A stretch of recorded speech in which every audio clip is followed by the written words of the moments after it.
Inspiration to do something comes in all forms. Some find inspiration in things, some in situations around them, and some in people.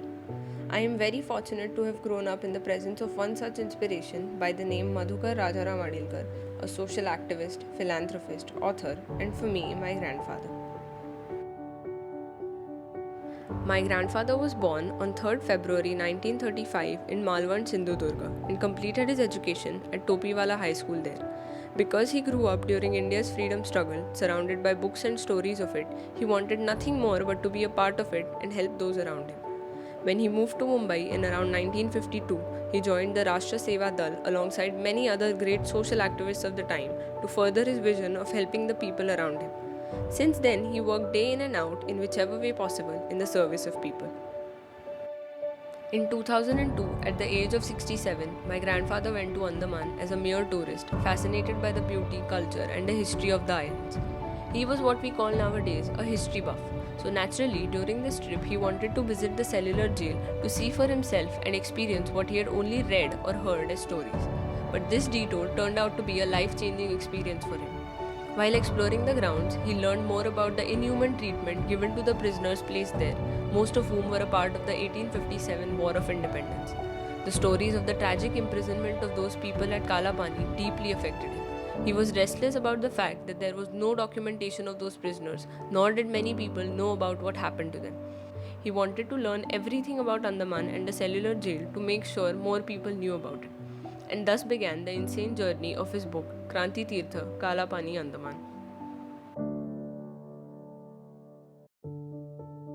After his first trip in 2002, my grandfather visited Andaman 4 more times. On all his trips, he gathered as much information as he could about the lost martyrs of the freedom struggle. He talked to numerous local tribes of both Andaman and Nicobar Islands, referred to previously written books about them, tried to communicate with and find as many descendants or families of the martyrs as humanly possible.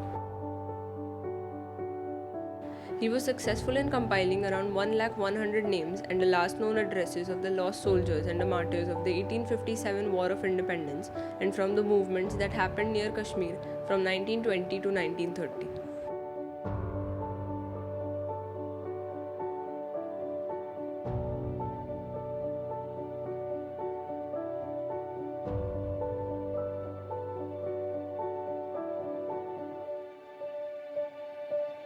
It took him almost 14 years of research from that first trip to Andaman in 2002 to present his efforts to others in his book Kranti Tirtha Kalapani Andaman, which was published in Marathi in 2016 and whose English translation was later published in January 2019.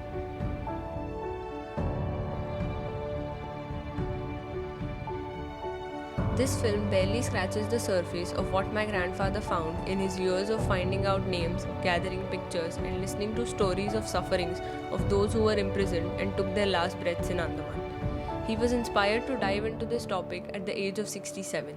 He completed his research and published a book at the age of 81. I have seen him continue writing even after going through 2 major surgeries and while battling a terminal illness. I am very fortunate to have seen this journey closely for the past 14 years and be a small part of it. In my grandfather's words, the intention of this book was never about money or about fame. The only purpose of it is to spread knowledge and to give recognition to the ones who suffered too much and to start a conversation about what people in the past have been through that brought us a step closer in embracing the freedom that we have now.